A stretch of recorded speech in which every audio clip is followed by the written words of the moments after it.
This is Graphic Novel TK, your podcast guide to comic book publishing. Hi, I'm Gina Gagliano. And I'm Allison Wilgus, and welcome to this episode of Graphic Novel TK. Today we're talking about how a book goes from a pitch to a book deal. We're going to be talking to a few people in the next few episodes who will take us inside a publishing house to get their take on this process. Today we're talking to a wonderful agent, Jen Linnan, who will take us on a deep dive into this very specific part of getting your book made. So, Jen, thank you for coming and talking to us today. Hi. So I'm Jen. I'm a literary agent, and I also happen to specialize in representing illustrators, cartoonists, graphic novelists, whatever your preferred term for them is, along with authors.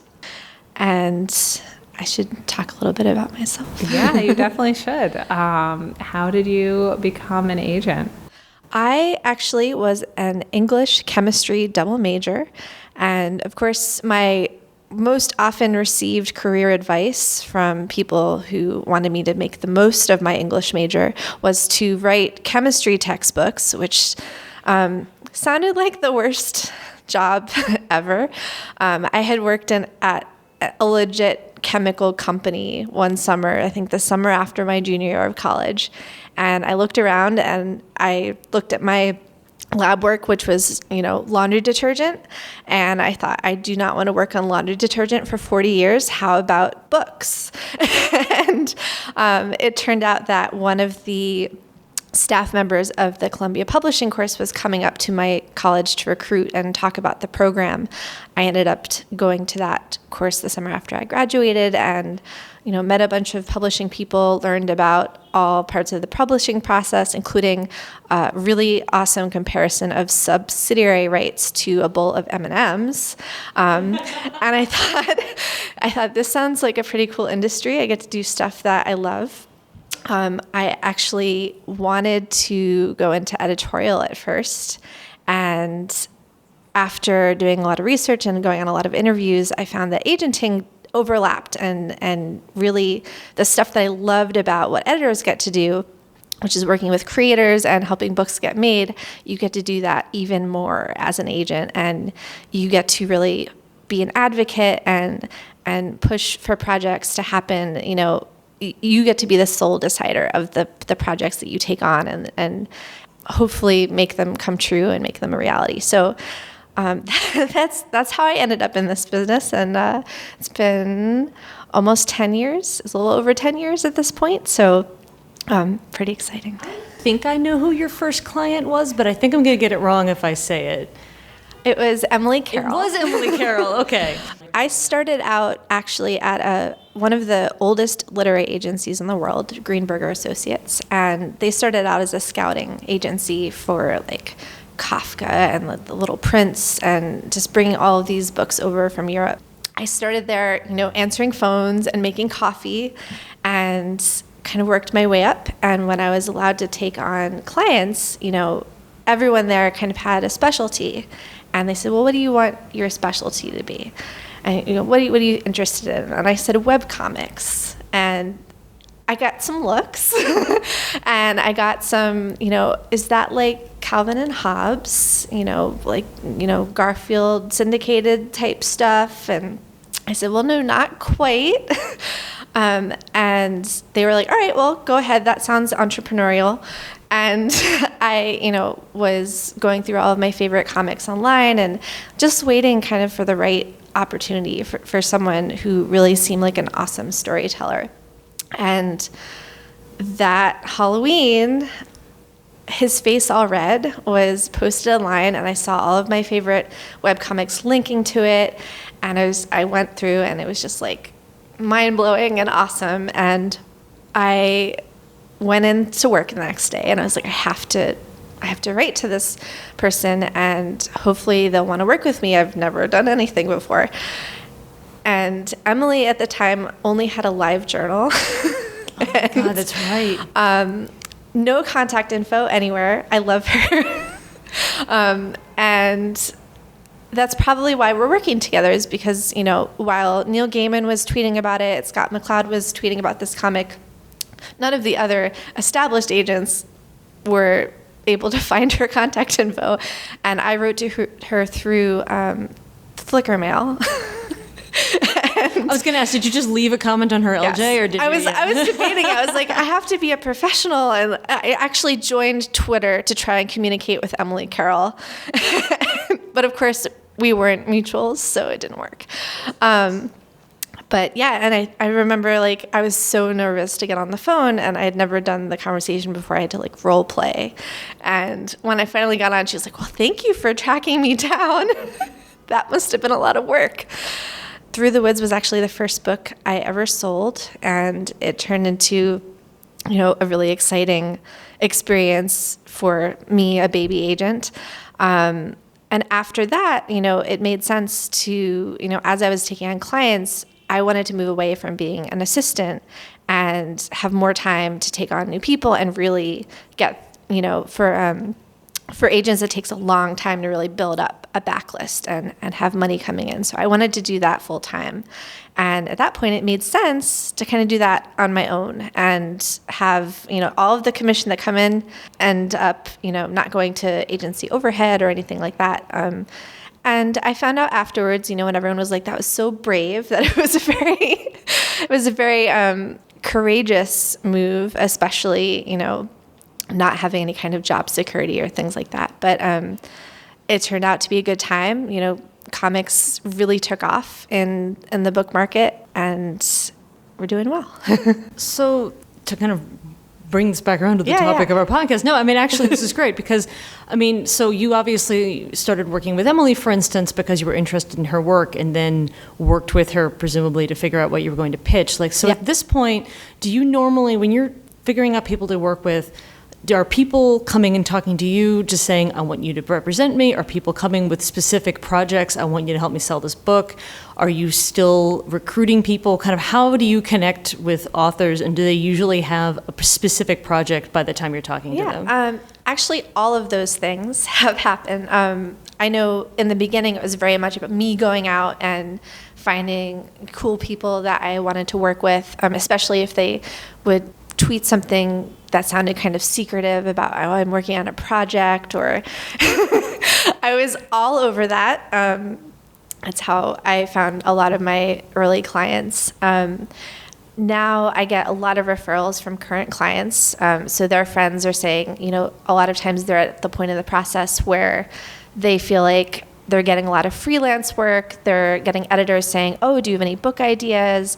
And before they really start that process of trying to pitch to a publisher, which I should mention, it is a possibility for comics artists in particular to pitch directly to publishers, whereas in the traditional book industry, authors, generally it's a requirement for them to have an agent before they can even get their manuscript through to... No unsolicited submissions. Exactly.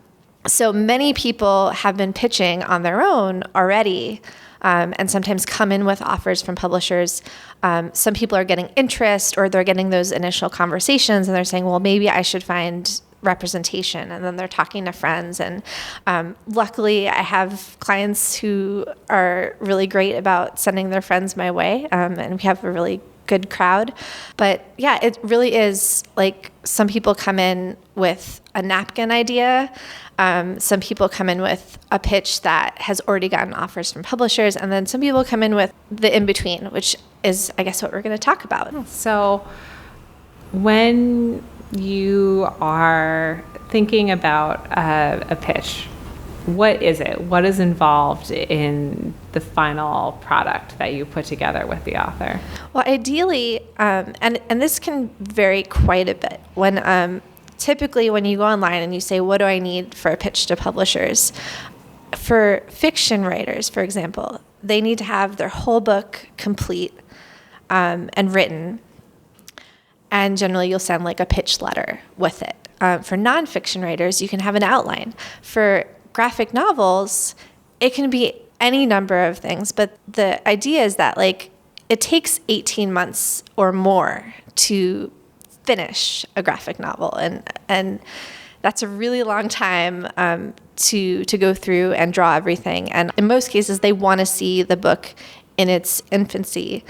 so that they can have editorial input. They can tell you, oh, well, don't draw it at this size because it's going to end up a totally different shape as a finished book. And that's how we might market it. So having that flexibility when you're pitching a graphic novel means pitching it early. It might involve, having an outline and some sample art. It might involve going through and writing the script for your comic, all the way through. Sometimes people will get really detailed and go panel by panel. Sometimes it'll be really loose and just have dialogue and description. And the idea is basically to just give editors a really good idea of what the finished book will look like, because they're then going to go, and I know that you're going to go into this in more detail in future episodes, they're going to go to the rest of the house and say, I love this artist, but now I have to convince all of you to love it too. So my job when working with clients on a pitch is to say, how much can we polish this so that people really get what this book is going to be, and what it's going to look like and who it's for. And they may come back to us with more questions and ask us for more art or more, sample chapters or things like that. But we want them to have a really good idea when it lands on their desk that this is something that they might be able to publish. So we talked to Callista about this a little bit from the editorial side, and one of the things that she said is that she was like, well, this is what I'm looking for in a pitch, but of course that's going to vary a lot from editor to editor and publishing house to publishing house. So when you're talking with an author about a book that they're thinking about pitching and you're thinking about what editors you're going to want to be talking to, do you feel like it varies a lot, like how you're kind of the strategy of putting that pitch together? Absolutely. And it also can matter too if you're a debut artist and, if this is your first full-length book that you're doing, or maybe you've collaborated with people before, maybe you've self-published stuff. That all comes into play as far as how much people need to see before they can really decide. I have sold things based on like a 5-sentence description, and I've sold things that have had, a full script, 30 pages of full color art, which is a lot. And anything, everything from A to Z as far as complexity. I will say that in my experience, the imprints and the houses that tend to focus on comics only generally need to see a little less than imprints that maybe have done 1 or 2 graphic novels, or they're trying to break into it. Generally, they need more material to really convince the team that this is the book that they're going to be able to break out in a meaningful way. So what kind of a conversation are you having with the cartoonists that you're working with when you're deciding how you're going to put the pitch together and what editors they might want to pitch to? Like, are they usually like, this is my dream publisher and I need to make this work? Or is it more a kind of a back and forth between the two of you? It can vary. There are a lot of really awesome publishers out there, and there are also publishers out there that maybe aren't so good. And a lot of times clients will have very strong opinions, oh, I've worked for this house before, I love them, or I've worked for this house and I've had a bad experience, I would rather not send to them. And that tends to be very personal. For me, I like to have a really good variety of houses. I like to send, especially comics projects, I want to send them out to both the mainstream imprints and the comics houses. So that if we get interest, we can get a really good idea from all of the editors, what their visions look like and how they might be different. I always, if there's a situation where multiple editors are interested in the book, I always want the client to have options and for it to not just be who is putting out the most money or, the shiniest package. I want them to actually talk with the editors and, get a sense this person really understands what I'm going for and my vision.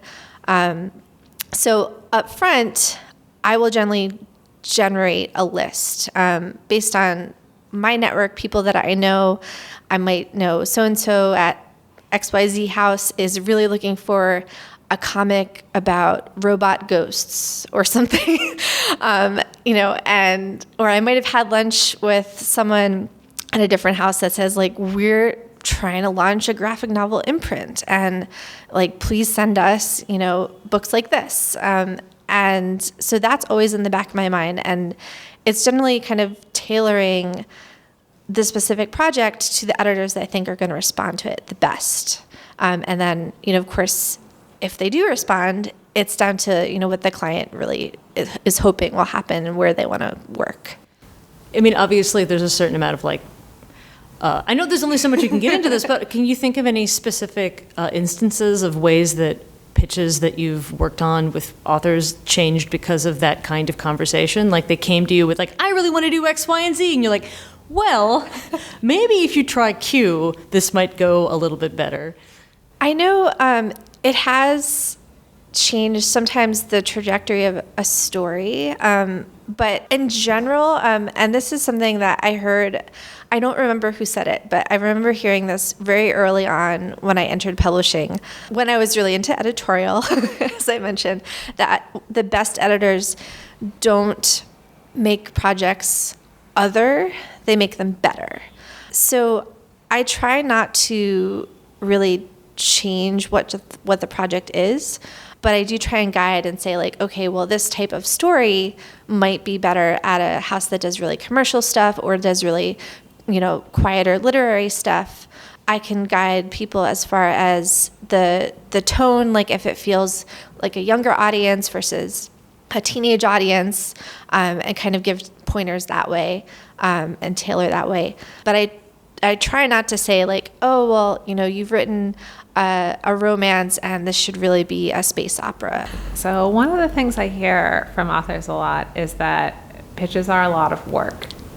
Yes. Is that something that you find as well? And how do you kind of work with authors to do that? Because it is this work to put together, this whole world, these characters, this plot, and it is work that you are also not yet getting paid for and might never get paid for if it turns out to not really come together in the end.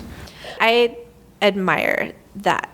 In a sense, it's sort of what I'm doing as well, because all of the work that agents do is on a commission basis. So if I love something and I send it out and it doesn't sell, which happens to literally every agent, whether it's once in a while or not, it's always heartbreaking. And what we always want is we don't want that work to be wasted. So for graphic stuff, it's tricky because a lot of it comes down to editors needing to see what the art is going to look like when it's finished. And so that means drawing, a chunk of the book, and kind of fully realizing it. And that's so much time. Obviously, my goal is to not have clients spend a ton of time on something on spec, for free. And my general guidelines are, it's always good to have things written out. And as much as I can, I advocate for clients to have either a full script or a good chunk of it. Same as when you're querying agents, a lot of them like to see the first 3 chapters or 50 pages roughly of what the manuscript is going to be, whether it's prose or a script of a graphic novel. So that's kind of my rule of thumb for sending out a project to editors, is I like to have a good chunk of the story at least written. And then the art, it depends. A lot of people like to sketch characters for fun, dress them up. I love seeing the cast of a webcomic or a book, and they're all just hanging out wearing really cool fashions and things like that. And a lot of pitches, we've limited the amount of fully finished panel by panel art to, maybe a spread or one scene. And then we've done either thumbs or pencils for a larger portion. And then we kind of fill it in with fun stuff, like the cast of the book or a little scene or character turns or something, or a cool background. You feel like that's a tone indicator? Yeah. Looking at this, the emotion that you're feeling when you're looking at this fan illustration is the emotion you're going to feel when you read this book. Exactly. And I think one of my clients actually said when they were pitching me, that they wanted to put art on every page of the pitch to make it fun to look at. And I don't always say like art has to be on every page of the pitch, because sometimes that can be long and intense. But having that visual in there for editors to see and to like show their coworkers and to like go down the hall and be like, oh my God, have you seen this? It's awesome. Give them something to grab onto, again, to like give them a really good sense of what that finished book is going to be, and the energy that it brings can be really helpful and can stand in for, doing 30 pages of finished art, which could be months and months of work. So can you tell us a little about the nuts and bolts of the pitch process? So you get that pitch together, and then do you call people? Do you email them? What does that correspondence look like? For me, well, it varies from agent to agent. I will call people if it's someone that I know really well. Sometimes it's like a Facebook message or like on Twitter DM, like, watch your inbox, accompanied by like a baby sloth photo or something like that. I think I know exactly who you're talking about with that particular that's a tell. But in most cases, what I will do once our pitch is finished and it's all packaged up into a nice PDF or a series of Word files, and I will write a pitch letter that really is something that the editor can get like a capsule description of what the work is about, kind of a very, very quick synopsis, and also like all the reasons I think it's cool, and basically me saying like, this book is awesome, here's what it is, here's what it's similar to, or, I know you were looking for that robot ghost story and I finally have it. That'll go into the pitch letter, and if I know them well, I'll give them a call and be like, hey, look out for this because it's going to blow your mind. The part of the process after that is waiting and waiting and waiting and waiting. And I know one of the things that is everywhere online is just how much authors and artists hate waiting. Especially webcomics people. Yes. I also hate it. And that's, I think, a part of the process that maybe the creators don't see, is that like, the agents who are, we're in our towers somewhere as the gatekeepers. And we're also just sitting there like drumming our nails on the table, like, come on, like it's pictures. So, like, I know that like a sixth grader is going to read this book in an hour. So what's taking you guys so long? But really, of course, what's happening is they have so many other submissions. They have their actual jobs to do day to day. They're hopefully running around and getting other people at the house to read it, and they have their own jobs to do. So there's a lot of patience involved in the submissions process. And so my job during that time, other than poking people and sending, cat photos and sloth photos and follow-ups, is basically helping clients adjust their expectations for like what's going to happen, when's it going to happen. And as far as that goes, my records on the short and the long end were 1 week and over a year for selling a project. And now, for the over a year one, was that with a specific editor for that whole over a year, and they just took a really long time to make the decision, or was that like you'd been sending it to a bunch of people? I think it was multiple rounds of submission.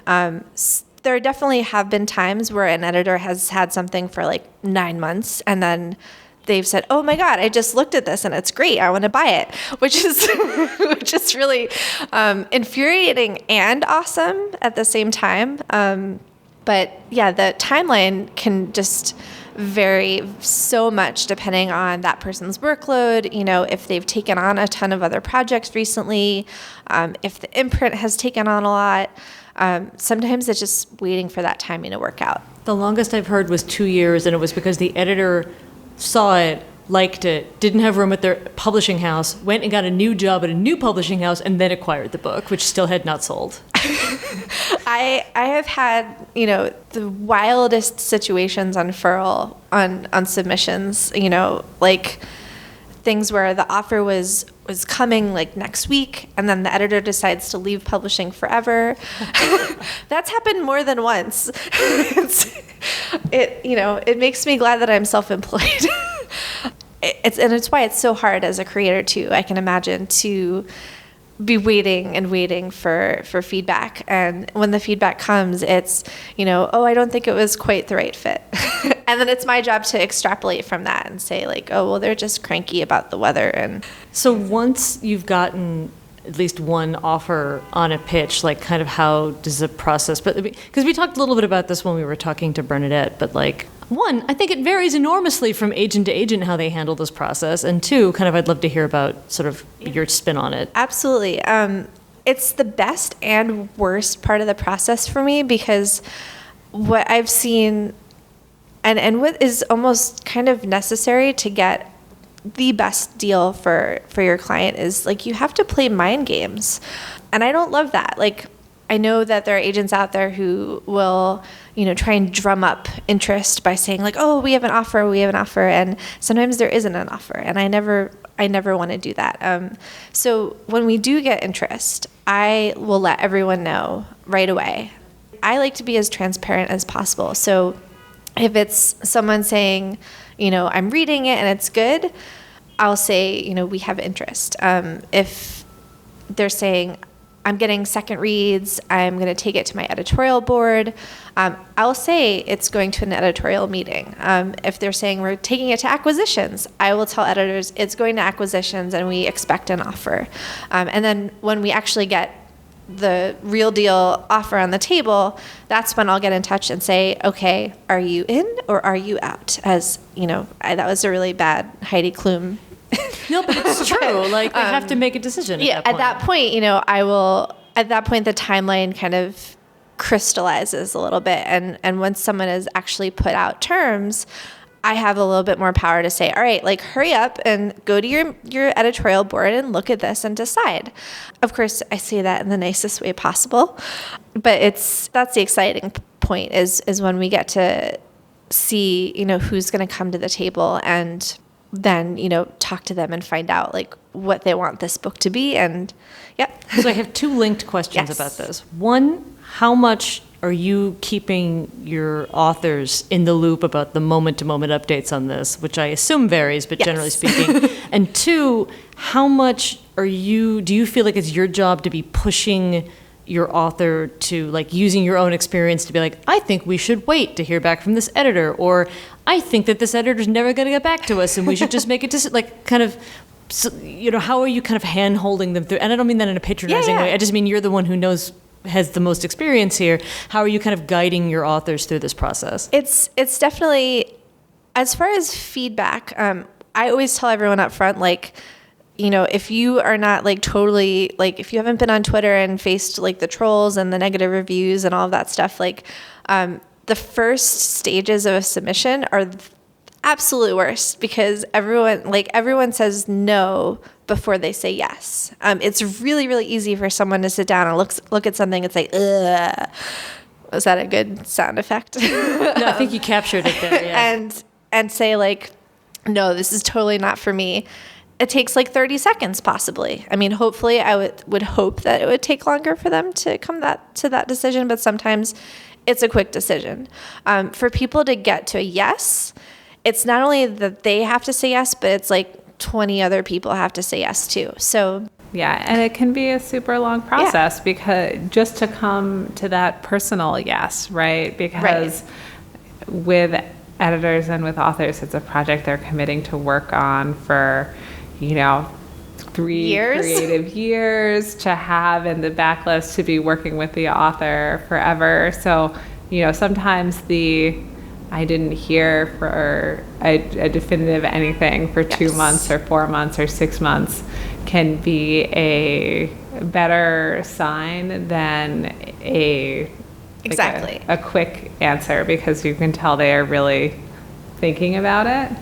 yes. So and are you giving them updates on like it's in acquisitions this week? Yes. Or like, oh my God. Yes. So that was what I was going to say is I give them that disclaimer up front, and I say, if you don't want me to send along all the no's, like blow by blow, if you want me to do it like a digest email, or, if you want to get every single horrible thing or bland thing as far as feedback, I will send it through when it arrives, I always recommend like kind of waiting until we start to get like better feedback, or constructive feedback.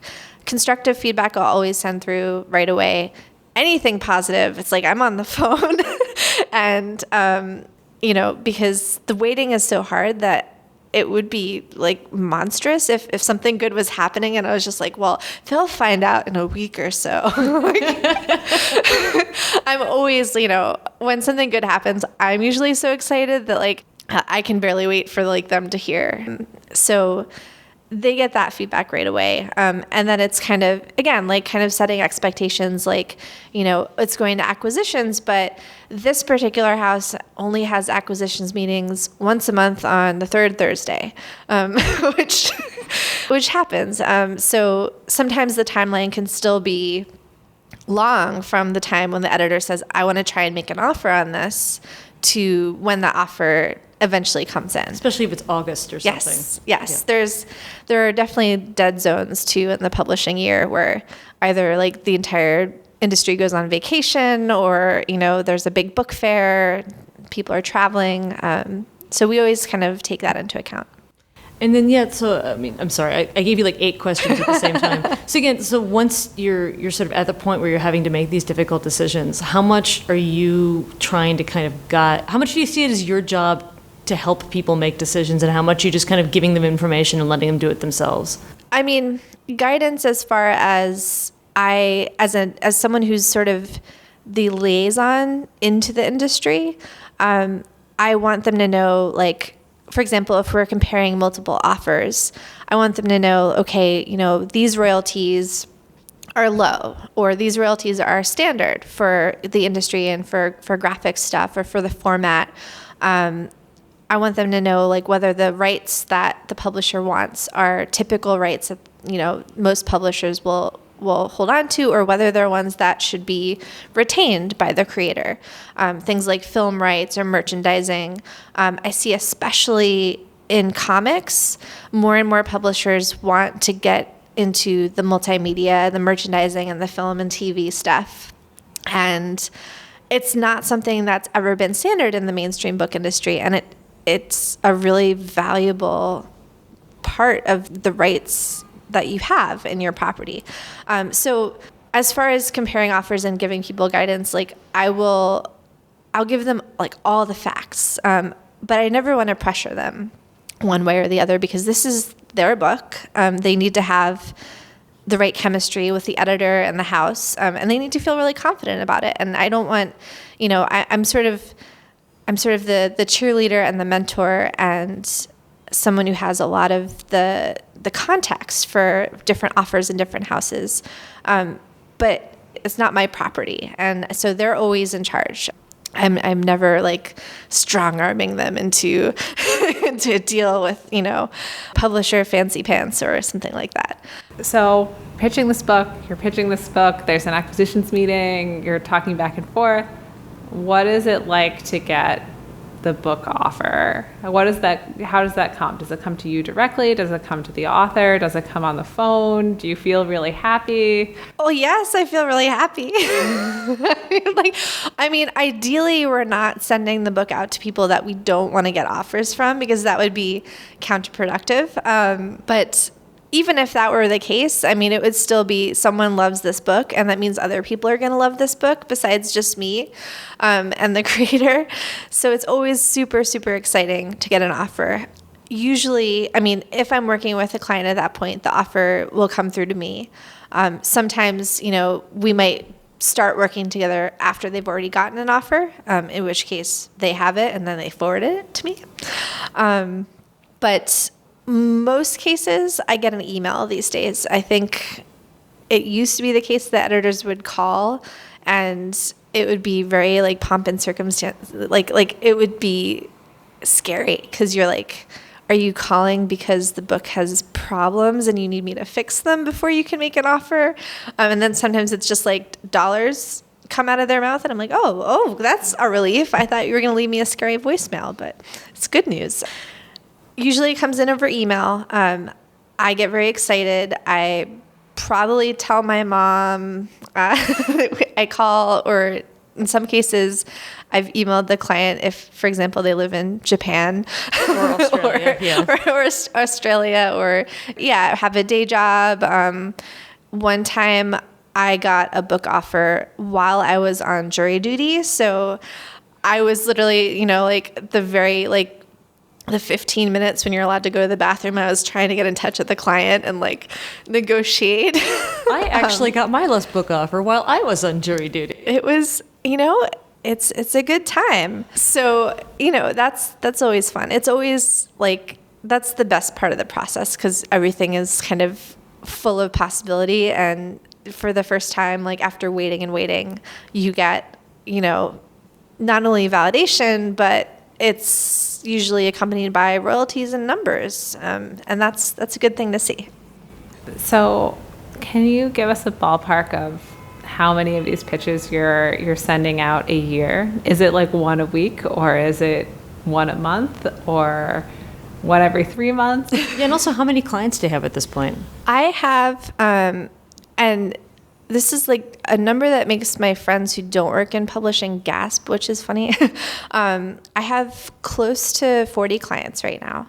And for one person, that would be a lot. But the thing about graphic stuff is that the pipeline is so long that sometimes someone starts working on a book under contract and I don't really hear from them again for 2 years, except for fun, check-in, this art is really cool, I'm sending it to you. And that's please, if you're listening to this client, send me more fun surprise art emails. It's really awesome to see books taking shape.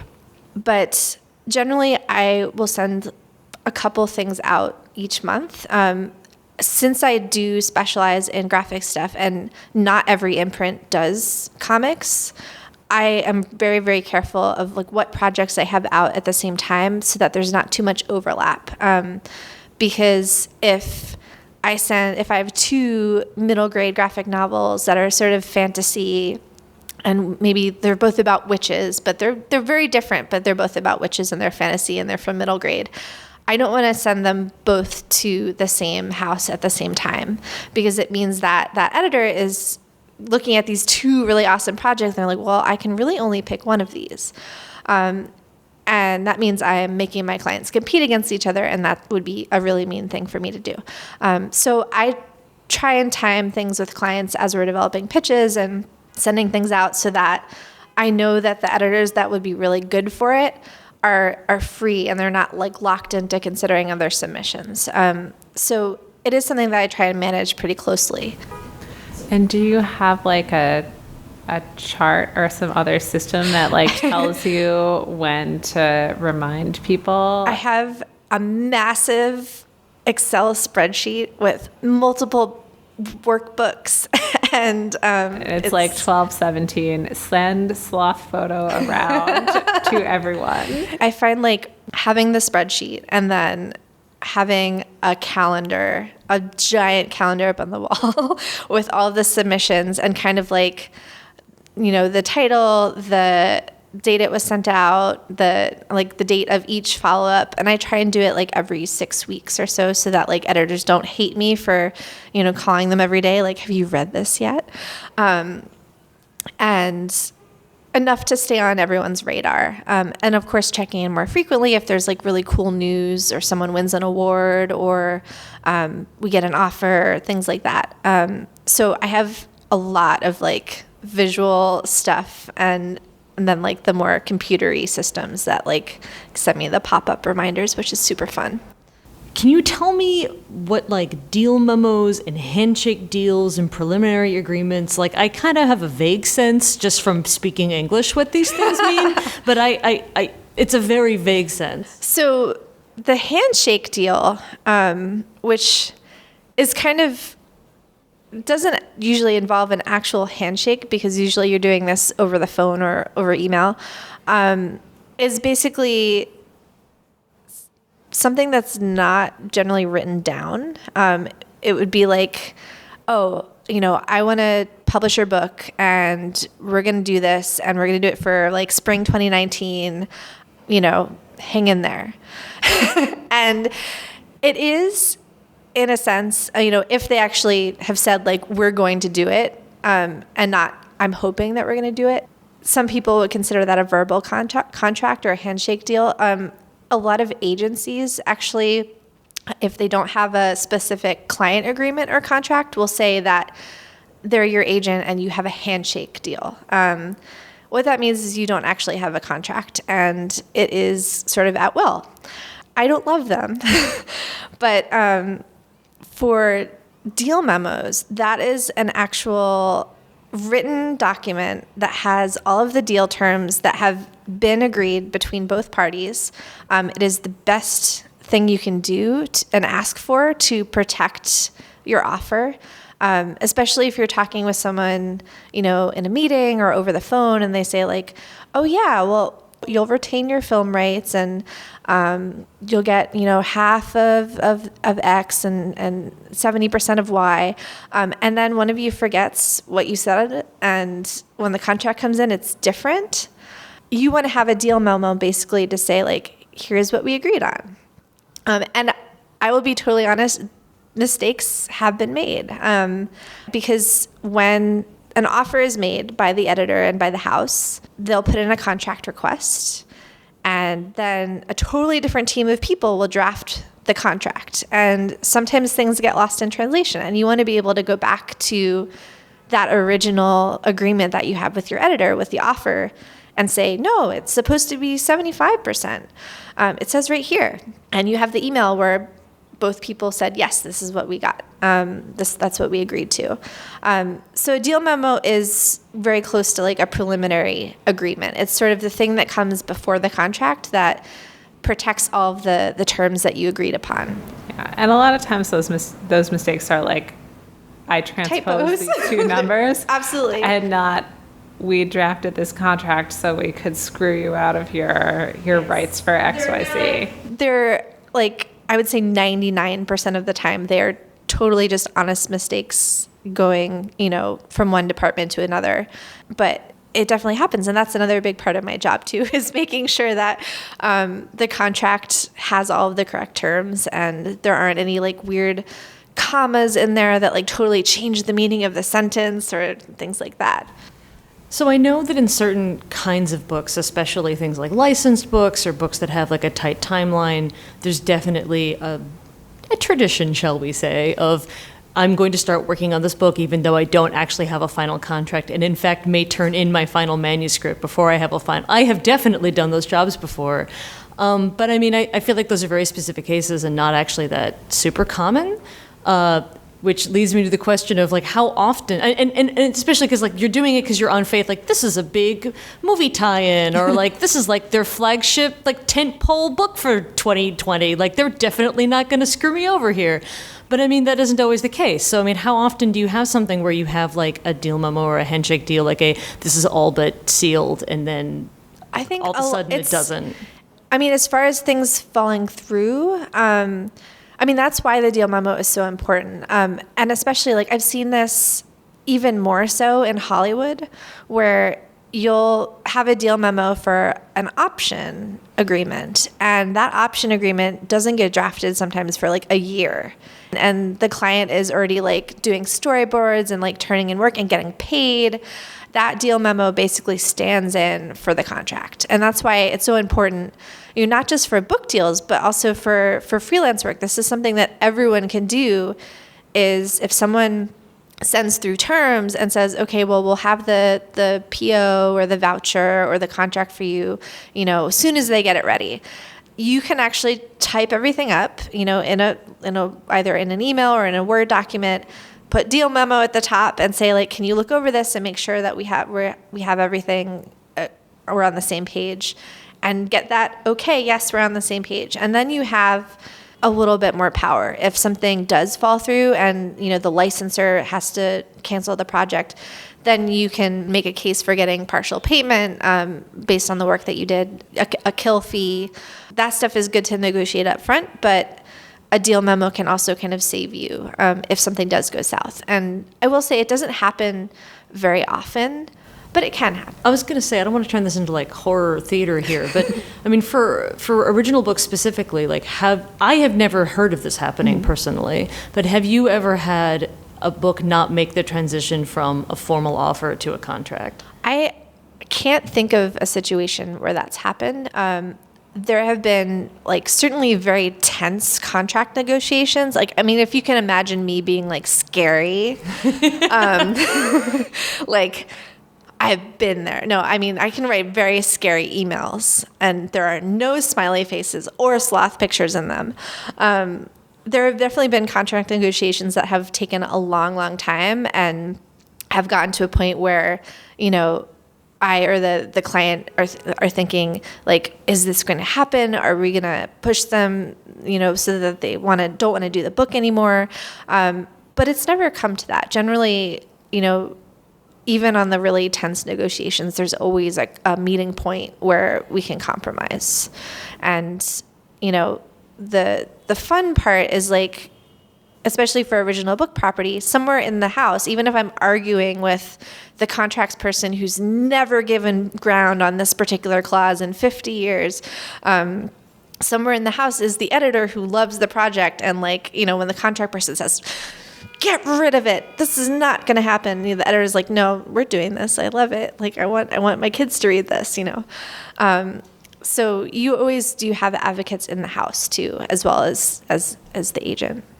So that actually brings us to the next big question here, which is, and hopefully you're very rarely in a situation where angry emails are being written, but do you have advice for authors who are sitting and waiting through this process in terms of the etiquette of how they should or shouldn't be behaving? Like, what should or shouldn't they be saying on social media while they're doing this process? So social media is fun.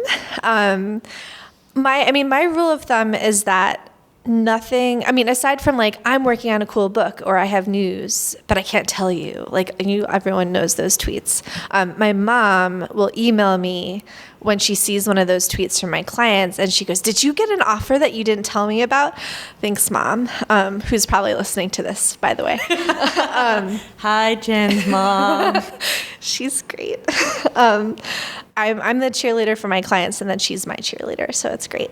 But as far as tweeting about stuff or putting stuff on social media before the contract is signed, I would say never. Not even like publisher so-and-so is looking at my book, or I just got news that my book is going to acquisitions, because that can sometimes actually get in the way of getting other offers. Because if they see, like if publisher Y sees that you're so excited about publisher X, they might say, oh, well, this is clearly their dream publisher. Maybe we don't have a chance. So I always say play your cards really, really close to your vest, especially when you don't have a signed contract yet.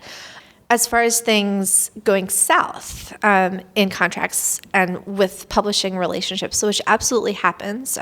It's rare, but it does happen, and it's not fun. I generally will say, again, like, don't blast them on social media. There is absolutely a space for call outs when there's something very serious like harassment or a work that's come out that's really harmful. There's absolutely a place for that. But as far as disclosing stuff that happened to you at a publisher, it can actually sometimes violate your contract. And it can be a really tricky line to walk. And absolutely, like, talk to other creators about it. But you don't want to put it up publicly because it can absolutely deter publishers from wanting to work with you. If they say, because they might not know the details of what happened at Publisher X and why that book fell through. They might just see someone who looks angry.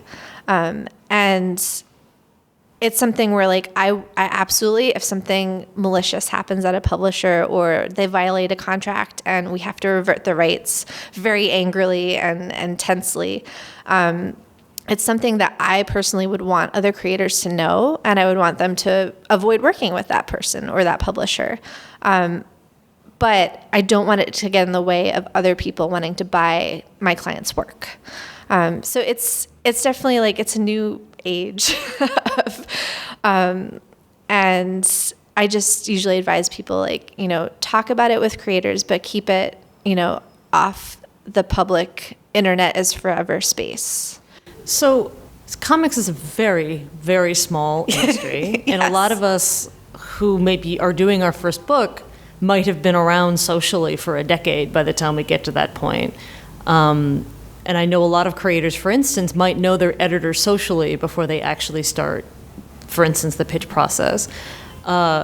What's the etiquette for talking to somebody who you know is looking at your pitch? Should you just not talk? Should you just pretend that they don't exist during the pitch process? Can you talk to them about other things? Like, I mean, should you be nagging them also? Like, Jen isn't nagging this editor enough. Clearly, I personally, author, Q, need to weekly email them. When you see them at a show or at like the ladies' drinks night. Yeah, like, do you need to pretend like you've never pitched a comic before in your life? I love this. Like, suddenly we're strangers. I know that you're looking at my book, and so I can't talk to you. Like, we're joking, ever. but this is a serious problem. No, I totally like, and it's like, I don't know how I would even feel in that situation. Like, if I were the client, like, I would be like, oh my God, can I even mention it? I think act normally and have that friendship and say hi. And you can even say like, oh yeah, like I heard Jen sent you my project, but don't follow that up with, and what do you think? Don't leave them like 47 voice messages about it, or like maybe a polite, I hope you like it. Yeah, yeah, exactly. Like, just, have chill, as the kids say. And also, again, and I'm sorry to be drilling down so far into this, I just cannot overstate how much this kind of thing dominates my conversations with other creators about this. So obviously, for instance, if you have your book is maybe going through the acquisitions process with, publisher Y, you should not be talking about that on your public Twitter. But let's say you get an offer from from a publisher, and this is especially a question that you're doing a service now for some maybe unrepresented people who either haven't gotten an agent yet or aren't sure if they're going to. How much can you talk about that process with other people? Because they'll say like, oh, don't tell anybody, but like, does that mean don't talk about that literally to anybody? Can you only talk to like your significant other? Can you talk to your friends? Like, how much is it okay to check in with other creators in private about these things? I think in private, as long as you're not publishing like the terms of your contract on your blog, who's to say if you're talking to your best friend who's also a comics creator, or you're talking to your mom. But in generally, like, you want to have the disclaimer, like, it's under wraps. Like, don't tell everyone that I have an offer. Don't you go to the convention and talk to this editor and say like, well, how come you didn't offer my friend's book yet? I think, I like comics for the fact that creators are really becoming a community, and they support each other, and they fill each other in on good practices and bad practices in the industry. And I think that transparency is really important. And as long as you're not putting it online, it's totally cool to like go out for drinks with your friend and say like, oh my God, I can't wait. Like, I heard that they're going to take this to acquisitions. And you say, but like, my agent says, do not tell anyone. So all of this seems like it's pretty stressful. Is it stressful? Is the pitch process a stressful part of your job and a stressful part of the job for the creators you work with? I think it's probably way, way, way more stressful for the creators because this is something that they've poured their hearts into, and it could be the dream project that they've been, like the webcomic that they've been working on for 10 years. And now they're ready to find a print deal for it. It could be something that they've been meaning to draw forever. Even if it's not that, like, it's something that they've invested a lot of time in developing a pitch for. So that part and the waiting and the not hearing is super, super stressful. For me, waiting to hear is stressful because, like, I also, like, this is a project that I've fallen in love with, or a person's art that I've fallen in love with. That part is the stressful part. Once we get into like the offers and the terms and the contract stuff, it's like I get to like go Wolverine and like, you know, sprout claws and like, and be like, well, no, like this clause shouldn't be in here. And it's like a fun power that I get.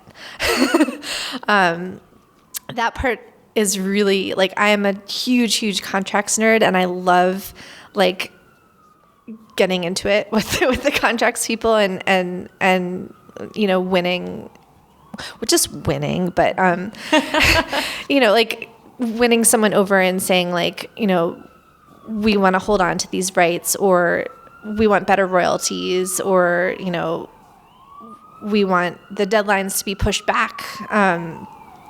It's something that's like the most fun part of my job, and would probably not for anyone else in the world, but I love the contract stuff so much. So even if someone is being a pain and saying like, well, no, we never put that in our contracts, like it's still like that's an enjoyable part of the job for me, which is probably why I'm an agent and not a creator. I mentioned briefly kind of, for instance, things like work for hire, licensed books, that kind of thing. So obviously there's different kinds of pitches. Like I remember years ago, back when I was looking for an agent, I had a conversation with Holly Bemis, who she represents Lucy and Isley and a bunch of other really great creators. And she described the book that I was pitching at the time as like my heart book. And I thought that was a really interesting way of putting it, because I feel like there's the books that we're doing to pay the bills, and there's the books that we're doing because we'd probably be doing it anyway, and it would be nice if somebody paid us to do it. And I assume that you also make that kind of division when you're talking to the people that you're working with. And do you advise people differently, both in terms of how to put their pitches together, or what kinds of terms to accept depending on their relationship with the work that they're working on? Like, is this something that you're doing because you want to pay rent, or is this something that you're doing because it's like bursting out of you and you're going to die if you don't draw this book? Yeah, I mean, absolutely. Like I never want someone to like settle for bad terms, because even on a project that's not super important to them, I mean, if it's work for hire for a licensed property, that's a little different, because that's something that you enter into and you never owned that work. Like if you're working for like a Nickelodeon cartoon that's becoming a comic, that was never your IP to begin with. If it's something that it's an idea that you came up with and it's all yours, even if it's not the heart of your heart idea, I never want someone to compromise on terms, because that could mean losing your property, or losing those characters. So there are definitely like conversations that I'll have with clients, you know, should I take this job on? Is it worth it? I do need to pay the rent, but maybe this back and forth process is going to be too much time for the money that they're offering. Maybe the stress, you know, maybe I'm going to like blow out my wrist trying to meet these deadlines. That's always part of the conversation that we have. And, you know, not every deal is going to be a sweetheart deal where you get everything that you want. But when it comes to your original work, there are certain things you never want to compromise on. So that is part of, you know, what we talk about is there are deals that you'll do to pay the rent, but you want to be careful as far as what you're sacrificing. And we have been talking all about the pitch process, but that is not the entirety of your job. Does this take up, you would say, like 50% of your job or 20% of your job? It's hard to put a percentage on it, especially for things like that sell after a year of pitching and sending out in multiple rounds. I mean, it's funny because I think I still have clients who feel that most of my job is this upfront part, and that once the contract is signed, it's like, okay, well, you know, my work with Jen is over until the next project. But that's absolutely not true at all. And it might be true, for example, if you're working with an attorney, because you're paying them by the hour, and that's a lot of hours. You know, if they're negotiating the contract for you, when the contract is done, unless something happens where you need to revisit that contract and revert the rates, or, you know, go to town on someone, the lawyer's job is done. For the agent, I am still there, hand-holding and guiding and giving advice through the book, going through production, talking about the jacket. I'm there every part of the process, not just from the napkin scribbles to the contract, but when the book gets designed, getting editorial feedback from the editor. Like, sometimes I'm there to say, like, no, I think they have a good point, or I might say, oh no, they're totally wrong, and I'm going to have a conversation with them and we'll fix this. To when the book comes out, like helping people find resources for like setting up publicity stuff and getting them in touch with their publicist and setting things up like that. If anything ever goes wrong in the relationship, I always want clients to talk to me first before, feeling frustrated and angry, because a lot of times it's like a really quick fix. Sometimes it's not, in which case I get to be the bad guy and like take that off their shoulders and go in and like with my claws, my Wolverine claws, and make things better as best as I can. Sometimes that means ending the contract, but that's something that I do. And then, for clients who have books out, sometimes it's just like fun stuff like forwarding them fan mail and turning down many, many requests from amateur filmmakers to adapt their work without any money. And so I'm basically there for the life of the book and for all of the future books too, like talking about the next ideas and kind of workshopping and the next pitch. So the submissions part and the contract part is a really time-intensive, labor-intensive process up front, but it's like, I'd say it's like a fraction. Very small. I think my last question is, the life of a comic is very long, from when you come up with your idea to when you actually have a book, and of course, therefore, they overlap. Mm-hmm. Usually if you're a working cartoonist, you're usually working on your next project before you're done with the one you were working on previously. Pitching is very time-consuming, and putting a pitch together is very time-consuming and stressful and takes up a lot of headspace. Where do you think is a good time to start doing that? Like, let's say you're already working on one book, and you're thinking in the back of your mind, what am I going to be doing after this one? Kind of, how should people schedule that? Well, the tried and true advice is always, you start your next project when you're freaking out waiting for responses on the one that's on submission. But yeah, everyone that I know in comics has like 57 ideas at any given time. And so it is a balance of working on the book of your heart that you want the book deal for, or that's under contract, paying the rent, which, often means taking on freelance side jobs, or doing a couple books at the same time. I like to say, like, whenever your wrist gets tired, is like switch, or if you need space from the project you're working on, take a break, take a day or two off and think about the next book and outline something.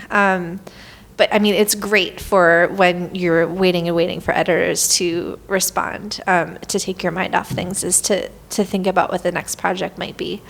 There's never a wrong time to start a new project unless you are a day before your delivery of your book, and you're behind. So aside from that time, which would be very wrong, always be thinking about what you want to do next and keep working on it. So if somebody is thinking, I would really like to work with this Jen Linnan on my next book, and I want to put together this package to show her how amazing this book is going to be.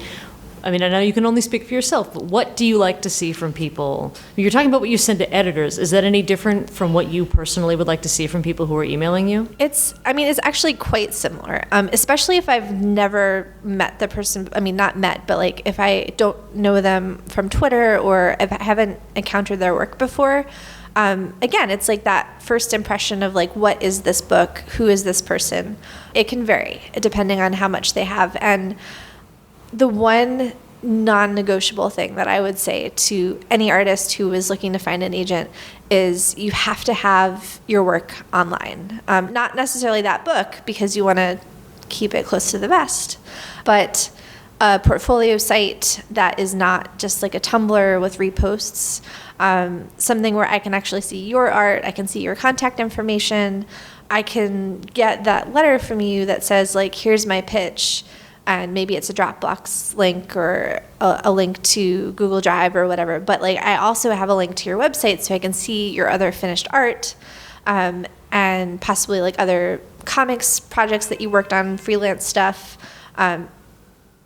I want people to keep in mind that like for many agents, there are agents out there who will only work with a client on like one book at a time and have kind of a limited arrangement. But for me and for a lot of agents, like we want to sign on with someone for the length of their career, and get in, for their first book and help make that happen and work with them on all the future books. And, eventually like be drinking wine together and rocking chairs. I want to be able to see who this person is beyond just, the rough outline of their book or a couple finished pages. I want to see like what else they've been working on and what other stories they might have so that I get a good idea of, is this someone who is only going to do one book and then decide, okay, I want to become an accountant? Or is it someone who like this is their love, this is their passion, and they want to do it forever and ever? Is their art style something that I connect with? I have a website at linnanliterary.com. I hope that I didn't just blank out the name of my website. But you can Google Jen Linnan or Jennifer Linnan. There are only 2 of us in the entire country, and one of them plays softball and one of them is me, who has never kicked a softball since like grade school. The fact that you said kicked a softball was a pretty good indicator of your softball literacy. Let's be honest, I was probably kicking softballs in grade school. It's very satisfying. Yes. Are you currently taking on clients right now? I am currently closed to submissions for a little while, except for referrals. So if you want to make friends with some of my clients in a very natural, organic way, like we talked about, I think, I am accepting both client and editor referrals. So like if you're in a situation where you have an offer from a publisher, you can ask the editor, do you have any agents that you recommend? I want to find an agent before I decide on anything. And if they say me, then that's cool. And do you have any final thoughts that you want to share? Anything that we missed talking about? The waiting is worth it. And just keep creating and put your work online and have people see it. And it's good. It's going to work out. It's going to work out. Jen, thank you so much for talking to us. Thank you for having me. This has been Graphic Novel TK. In the next episode, we'll be talking about the acquisitions meeting. What is this meeting, you may ask? You'll find out in 2 weeks when we have a whole hour-long meeting about what it is and what it's for. Graphic Novel TK is co-produced by Gina Gagliano and Allison Wilgus and is brought to you by The Beat. You can find our show notes along with other comics news and podcasts at comicsbeat.com. Our podcast graphics were created by Shivana Sokdeo. Our theme music is by Poddington Bear. You can follow us on Twitter at Graphic Novel TK or email us at graphicnoveltk@gmail.com.